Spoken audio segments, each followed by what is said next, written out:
제 10장.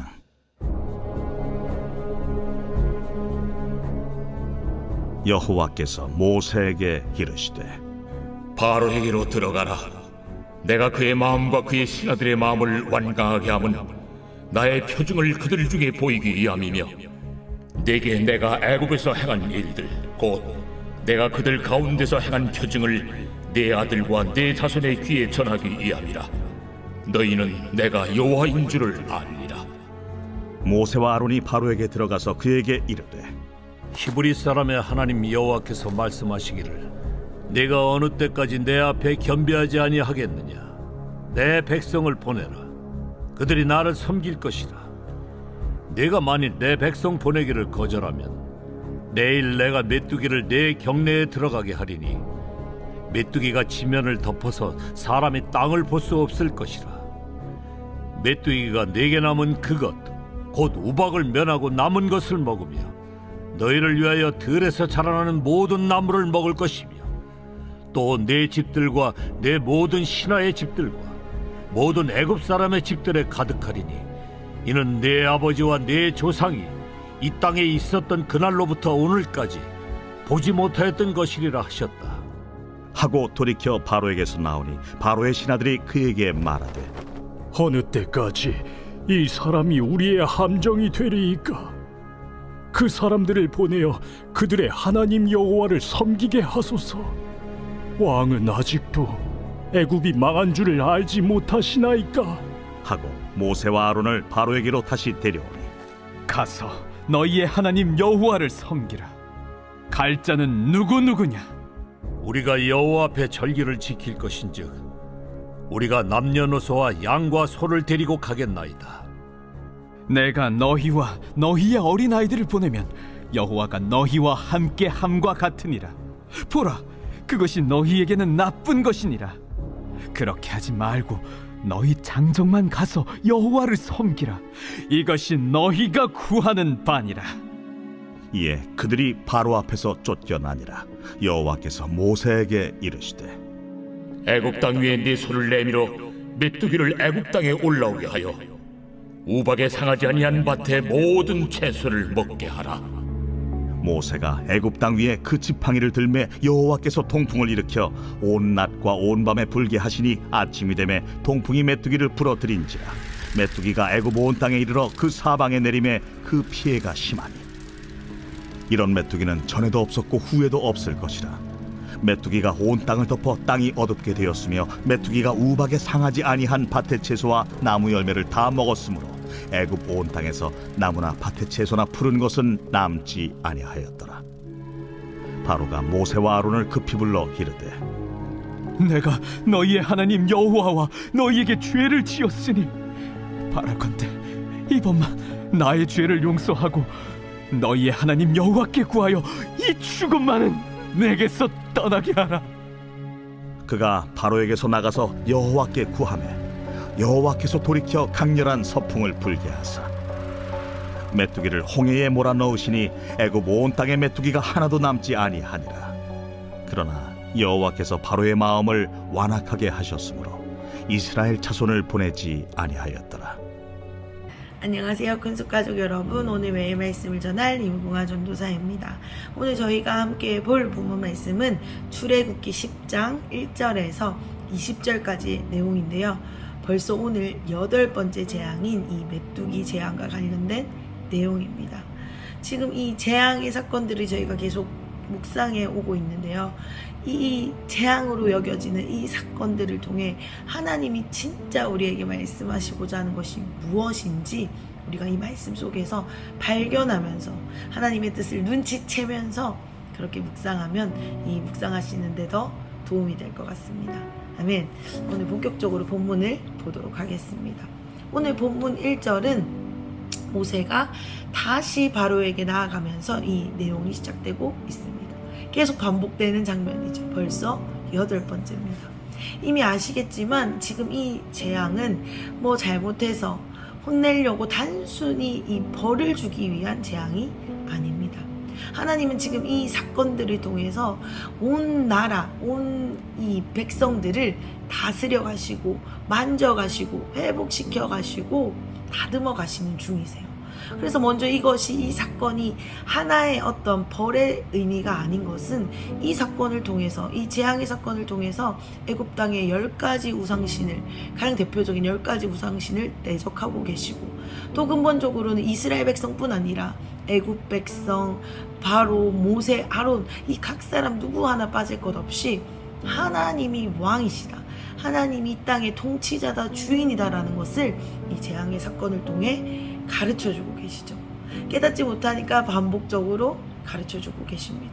그래서 결과적으로는 이 재앙의 사건을 통해 진짜 너희가 믿고 의지해야 될 구원자가 누구냐, 바로 나다라는 것을 하나님이 알려주고 계시다라는 것입니다. 지금 앞선 재앙들에 이어서 이 8번째 재앙인 이 메뚜기 재앙의 이 사건을 통해서도 하나님의 이 다듬어 가신 이 역사가 진행되어져 오고 있습니다. 그런데 오늘 이 메뚜기 재앙이 얼마나 무시무시한지를 보았더니 5절에서 이렇게 설명했죠. 메뚜기 떼가 온 지면을 덮어서 땅을 볼 수도 없을 거다라는 정도로 이 메뚜기 재앙이 임할 거다라는 것을 말씀해 주고 계십니다. 그리고 그 메뚜기가 그냥 그 온 땅을 뒤덮는 것으로 끝나는 게 아니고, 이 우박 재앙 이후 그나마 남은 먹을 것들을 이 메뚜기들이 다 쓸어버릴 것이다 라고 말씀해 주고 계시죠. 정말 듣기만 들어도 너무 무섭고 끔찍합니다. 막 메뚜기 떼가 눈앞에서 막 날아다닐 거 생각하니까 너무 끔찍한 것 같아요. 이렇게 끔찍한 이 재앙을 듣자 바로의 신하들이 뭐라고 합니까? 제발 이스라엘 백성들 보내줍시다. 여호와 섬기게 합시다. 그래서 우리가 이것을 면합시다 라고 이 바로 왕에게 제안하죠. 막 간청합니다. 그러니까 바로가 어떻게 했죠? 다시 모세를 불러서, 그러면 자, 누가 이 땅을 나갈 건데? 라고 말하고 있습니다. 뭔가 꼼수가 보이죠. 누가 나갈 건지 모르지 않습니다. 그죠? 그런데 이런 꼼수를 부리는 것으로 이 내용이 이어지는데요. 9절을 한번 읽어보겠습니다. 제가 읽겠습니다. 모세가 이르되 우리가 여호와 앞에 절기를 지킬 것인즉 우리가 남녀노소와 양과 소를 데리고 가겠나이다.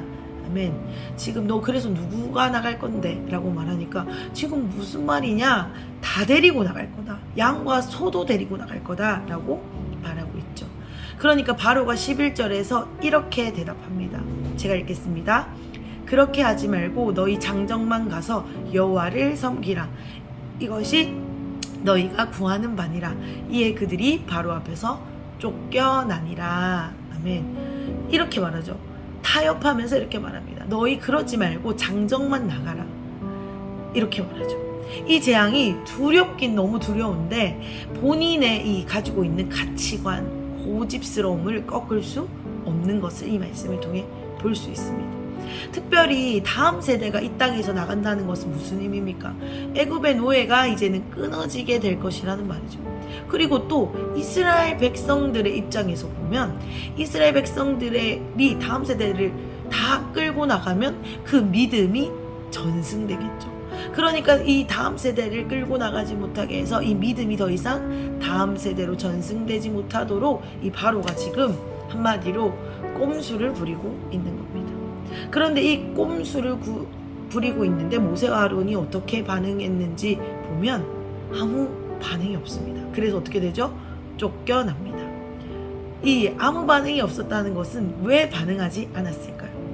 이 모세와 아론은 하나님이 분명히 이 모든 백성들을 출애굽시키시겠다는 약속을 믿고 있었기 때문에 이 바로의 제안, 이 타협, 이 꼼수에 반응하지 않는 것입니다. 그러니까 쫓겨났겠죠. 우리 삶의 이 말씀을 한번 좀 대입해 봤으면 좋겠습니다. 이렇게 전체 다 못 나갈 바에야 차라리 장정들이라도 나가는 게 낫지 않을까라고 생각하게 만드는 유혹들이 우리의 삶에도 있다라는 것입니다. 모세와 아론에게 유혹이 왔던 것처럼 우리에게도 유혹이 온다라는 것입니다. 제가 어떤 예를 들어볼까 생각해 보다가 제가 좀 극단적이지만 한번 실예를 들어보겠습니다. 이런 거죠. 이제 우리의 자녀가 고3입니다. 너는 절대 주일날 안 와도 돼. 공부만 해. 열공해. 엄마가 대신 기도할게. 너는 학원에 가. 주일 예배는 나중에 지켜도 돼. 대학 가고 나서. 뭐 예를 들면 이런 류의 교묘한 타협점입니다. 그리고 또 1억을 벌었습니다. 그러면 12조를 얼마야 되죠? 1,000만 원을 해야 됩니다. 그런데 1,000만 원은 너무 많은 수익. 1,000만 원은 너무 많아. 500만 원도 많은데 그냥 500만 원만 11조를 드려. 이거는 남들보다 훨씬 많은 금액의 11조야 라는, 제가 극단적으로 예를 들어 죄송하지만 이런 종류의 타협들이 우리에게 유혹으로 올 수 있다라는 것입니다. 이렇게 교묘하게 실제적으로 이렇게 예를 들어서 설명드렸는데, 이렇게 교묘하게 실제적인 유혹들이 우리에게 온다라는 거죠. 왜냐하면 믿음은 우리가 늘 말씀했지만 실제입니다. 보이지 않는 것들의 증거죠. 그렇다면 이 믿음을 우리가 지켜나가는 데 있어서 유혹도 반드시 실제로 우리의 삶에 따라다닌다라는 것입니다. 오늘 우리가 이 말씀을 우리의 삶의 거울처럼 비춰봤으면 좋겠습니다. 우리는 이러한 타협의 유혹, 교묘한 유혹들 앞에 어떻게 반응하고 있습니까? 모세와 아론처럼 이러한 유혹이 와도 흔들리지 않는 위치에 서 계십니까? 아니면 나의 생각, 그러면 그게 낫지 않을까라는 흔들리는 위치에 서 계십니까? 모세와 아론처럼 하나님의 약속, 하나님의 말씀 위에 서지 않으면 우리는 유혹에 흔들릴 수밖에 없습니다. 내 생각 위에 내가 선다고 한다면 이러한 유혹은 나를 흔들게 하는 유혹이 될 수밖에 없습니다. 우리가 이 말씀을 오늘 붙들고 이렇게 우리가 묵상하시면 좋겠습니다. 약속 위에, 하나님의 말씀 위에 내가 서리라 라는 이 마음으로 우리가 이 말씀을 취했으면 좋겠습니다.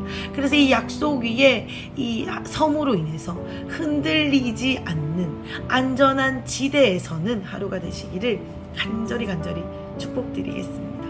아멘. 말씀 한 부분만 더 보고 마무리하겠습니다. 이후 말씀이 전개되고 있는데요. 우리가 잘 알다시피 어떻게 전개됩니까? 바로가 고집을 꺾지 않습니다. 그래서 이후에 모세가 지팡이를 하나님의 명령을 따라 들죠. 그리고 지팡이를 이렇게 들고 내리치자 어떻게 됩니까? 메뚜기 재앙이 온 땅에 임합니다. 말씀하신 대로 온 땅이 메뚜기 떼로 뒤덮이고 들과 밭은 메뚜기 떼로 인해 폐허가 되어가고 있습니다. 너무 참담하죠.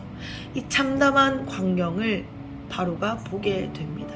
그제서야, 그것을 보고 나서야 이제 바로는 다시 간청합니다. 너희 하나님께 구하여 제발 죽음을 면하게 해달라라고 다시 요청하죠. 그런데 이러한 바로의 요청에 모세가 다시 주님께 간구합니다. 이 간구를 듣고 이후의 일이 이루어지는데요. 19절을 한번 제가 읽어보겠습니다. 19절입니다.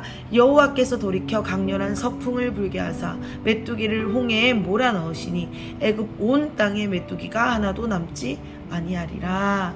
아멘. 지금 이 메뚜기 재앙도 엄청난 사건인데 사실은 더 엄청난 일이 19절에서 이루어지는 것을 볼 수 있습니다. 이렇게 메뚜기가 생긴 것도 놀라운데 어떻게 된다고요? 이 메뚜기가 홍해에 다 빠지게 됐다라는 것입니다. 그런데 이어지는 바로의 태도가 참으로 주목해 볼만합니다. 어떻게 합니까? 다시 그 마음이 완악해져서 다시나 아무도 안 보내라고 하는 것으로 오늘 말씀이 끝이 납니다. 이 바로의 이러한 모습을 보면서 어떤 묵상을 하고 계신지 모르겠습니다. 저는 개인적으로 오늘 이 말씀을 읽고 또 준비하고 묵상하면서 이 바로의 모습이 너무나도 저의 모습과 같았습니다. 너무 제 모습 같았어요. 하나님 이거 한 번만 들어주시면 제가 다시는 이거 안 할게요. 다시는 이 죄 안 지을게요. 아니면 하나님 이거 한 번만 제 이 문제 한 번만 해결해 주시면 진짜 이제 하나님한테 충성할게요. 하나님 내가 가진 거 다 바칠게요. 예배할게요. 헌금할게요. 뭐 이러한 무수한 이 약속들을 하나님 앞에 많이 드렸던 것이 생각이 났습니다. 그런데 어떻게 해주십니까? 하나님은 또 신실하게 응답해 주셔서 우리의 소원을, 우리의 기도를, 우리의 간구를 들어주시죠. 그리고 나면 어떻게 되죠? 입을 싹 닦습니다. 사람이 화장실 들어갈 때 나올 때 마음이 다르다고 바로처럼 저도 하나님 제발 이것만 들어주세요 하다가 하나님이 들어주시면 언제 그런 일이 있었냐 싶을 정도로 이전의 삶으로 다시 돌아가 버리죠. 제가 제 삶을 잠깐 나눴는데 이러한 모습이 저에게만 있지는 왠지 않을 것 같습니다. 우리의 삶에 이러한 연약함들이 무수히 많고 이렇게 다시 이전의 삶으로 돌아갔던 적이 너무나도 많은 것 같습니다. 이러한 이 말씀을 근거해 볼 때 회개가 무엇인지 우리가 한번 생각해 봤으면 좋겠습니다. 오늘 말씀을 근거해 본다면 회개라는 것은 그냥 울고불고 기도하는 것이 회개가 아닌 것을 알 수 있습니다. 진짜 회개는 무엇입니까? 우리의 생각과 우리의 뜻과 우리의 주인 삼았던 모든 것들이 있었는데 우리가 그것을 이제는 버려버리고 여호와께로 돌아가는 것이 회개임을 오늘 이 말씀을 근거해 보면 알 수 있습니다. 그러니까 바로는 회개한 게 아니죠. 돌이킨 게 아닙니다. 다시 이전의 삶으로 돌아가 버렸죠. 이전의 삶으로 돌아가는 것은 회개가 아닙니다. 여호와께 돌아가는 것이 진짜 회개 변화지 우리의 이전의 삶으로 돌아가는 것, 그냥 급할 때 주님을 찾는 것은 우리가 진짜 주님 앞에 나아가는 것이 아니고 진짜 회개하는 것이 아님을 오늘 말씀은 말씀해 주고 있는 것 같습니다. 우리가 주님께 달리지 않으면 죄에서 결코 해방될 수 없음을, 주님께 돌이키지 않으면 결코 벗어날 수 없음을 이 바로의 모습을 통해 하나님이 오늘 알려주신다 생각합니다. 사랑하는 큰숲가족 여러분, 하나님께서 이 계속되어지는 이 재앙의 사건에 통해서 우리에게 깨닫고자 하시는 것이 있다고 생각합니다. 이 재앙의 사건을 통해서 잘 봐, 구원은 나의 손에 달렸어. 내가 이 모든 것의 통치자야 주관자야 라고 말씀해 주시는 것은 당연하고, 그것과 동시에 이러한 말씀들을 통해 우리의 연약함을 말씀 앞에 거울로 돌아볼 수 있는 기회를 저는 주신다라고 생각합니다. 오늘 제가 두 가지를 나눴는데요. 타협하는 어떤 유혹에서 우리가 믿음을 지키는 것, 그리고 우리가 돌이키지 않고 여호와께 달리지 않고 다시 이전의 삶으로 돌아가 버리는 그러한 연약함에서 돌이키는 것. 그래서 우리가 어떤 자리에 실제로 서야 되는지를 오늘 이 말씀을 통해 우리의 연약함을 주님 앞에 내어드릴 수 있는 기회를 주신다 생각합니다. 제가 정말 오래 예수님을 믿은 건 아니지만 믿음을 지키기 위해서 애쓰면 애쓸수록 하루하루를 살아가면 살아갈수록 깨닫는 것은 신앙생활이 실제구나라는 것입니다. 결코 추상적인 것이 아니구나, 생각이나 어떤 느낌이나 감정이 아니구나라는 것을 깨닫게 됩니다. 오늘 내가 싸워서 실제로 이겨야 할 유혹이 무엇인지 발견하는 것, 그리고 내가 회개했다라고 믿고 있지만 그러한 회개 말고, 내가 울고불고 하는 회개 말고 진짜로 내가 돌이키지 못한 깊은 회개의 영역이 무엇인지를 우리는 실제로 알고 그것을 발견하고 그것으로 실제로 씨름해야 된다는 것을 저는 말씀을 통해 계속 하나님이 깨달음으로 주시는 것 같습니다. 사랑하는 큰숲가족 여러분, 오늘 우리가 씨름해야 할 영역이 무엇입니까? 그것은 우리의 감정이나 느낌이 아닙니다. 실제적인 행동으로 반드시 이루어져야 할 부분이라고 생각합니다. 오늘 우리에게 하나님이 요구하시는 그 작은 씨름, 믿음의 반응이 있다라고 생각합니다. 우리가 또 넘어질 것입니다. 그렇지만 넘어지겠지만 또 바로처럼 또 반복하겠지만, 그럼에도 불구하고 우리가 이 말씀을 받았다라고 한다면 이 말씀을 가지고 실제적으로 씨름하시면서 이 말씀을 살아내기 위해서 애쓰시면서 그 유혹이 무엇인지 내가 구체적으로 발견하면서 오늘 하루를 여시면 어떨까요?